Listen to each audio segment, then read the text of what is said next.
আবার উত্তরপ্রদেশ, আবার ধর্ষণ এবং ভয়ঙ্কর সব ঘটনা।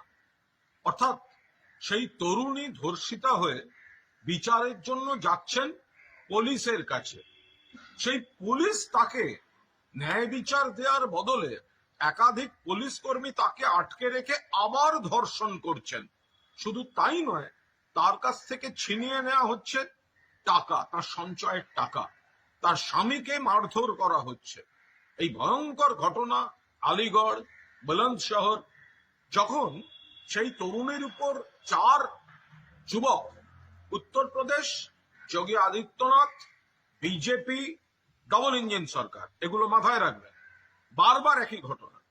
যখন তিনি ধর্ষিতা হলেন, ন্যায় বিচার পুলিশ দিচ্ছেন, আবার ছুটলেন আর এক জায়গায় পুলিশের কাছে, তখন দুজন তাকে আটকে রাখলেন, রেখে ধর্ষণ, গণধর্ষণ, বারবার এই ধরনের ঘটনা ঘটল।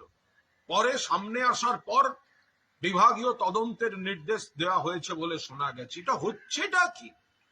আবার সেই উত্তরপ্রদেশ থেকেই এক মধ্যযুগীয় বর্বরতার খবর আসছে যে জুয়াতে, এই যেন সেই মহাভারতের যুধিষ্ঠিরের পাশা খেলা, একজন তরুণী পণের কেস, পণ দেয়নি বলে তাকে বাজি রেখে তার স্বামী জুয়া খেলছেন, হেরে গিয়ে তাকে তুলে দিচ্ছেন 8-9 জন আত্মীয় বন্ধুর হাতে, সেখানে লাগাতার ধর্ষণ চলছে। এই ধরনের ভয়ঙ্কর দুটি ঘটনা গতকাল সামনে এসেছে।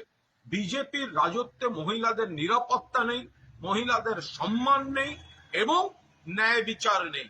পুলিশের কাছে গেলে পুলিশ ধর্ষণ করছে, পুলিশের কাছে গেলে পুলিশ ন্যায় বিচার না দিয়ে টাকা লুট করে নিচ্ছে, আটকে রাখছে, ধর্ষণ করছে।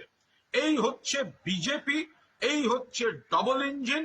মা বোনেরা জেনে রাখুন, এই বিজেপি সমাজের শত্রু, মহিলাদের শত্রু। আর ডবল ইঞ্জিন সরকার বলে যেটা ওরা চালাচ্ছে, তাদের জমানায় মহিলারা সব থেকে বেশি নির্যাতিত। তাই একটাই কথা, নো ভোট টু বিজেপি।